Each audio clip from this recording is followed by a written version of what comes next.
Hello বন্ধুরা, দারুণ একটা খবর নিয়ে চলে এসেছি আমি জিৎ। আপনারা দেখছেন Jeet infotainment YouTube channel Bangla. Jeet এর নতুন প্রজেক্ট নিয়ে কিন্তু একটা দারুণ আপডেট উঠে এসেছে। একটা দুটো নয়, 4-5টা প্রমিনেন্ট বক্স অফিস পেজ বা টলিউড রিলেটেড পেজ থেকে কিন্তু উঠে এসছে এই খবরটা।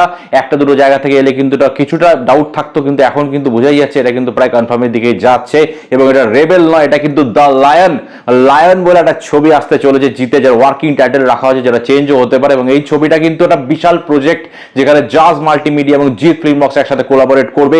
জিৎ প্লাস রায়হান রাফি একসাথে ছবি করতে চলেছেন। এবং শুধু তাই না, আরো চমক থাকছে। কে থাকছেন? থাকতে চলেছেন চঞ্চল চৌধুরী, দুর্দান্ত একজন অভিনেতা। তার সঙ্গে কিন্তু জিতের কোলাবোরেশন দারুণ লাগবে। এবং রায়হান রাফি জিতের মতো একটা ভালো অভিনেতাকে পেয়ে কি খেল দেখাতে পারে সেটা আপনারা আন্দাজাই করে নিতে পারেন। ভালো একজন পরিচালক, একজন ভালো অভিনেতা এবং চঞ্চল চৌধুরীর মতো স্ট্রং পারফর্মার থাকলে কোনো কথাই নেই। দারুণ একটা কিছু হতে চলেছে। জাজ মাল্টিমিডিয়ার মতো এত বড় একটা প্রযোজনা সংস্থা, তাদের ব্যাকিং থাকবে, হল পাওয়ার থেকে শুরু করে অন্যান্য ব্যাপারে তাদের সহযোগিতা থাকবে।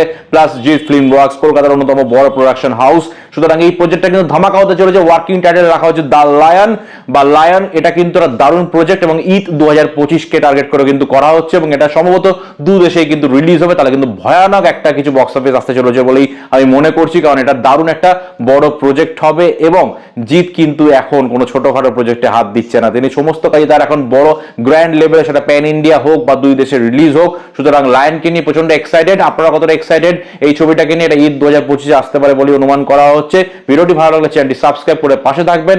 আপনাদের বক্তব্য অবশ্যই কমেন্ট বক্সে জানাতে ভুলবেন না। দেখা হবে নেক্সট ভিডিওতে। বাই, ভালো থাকবেন।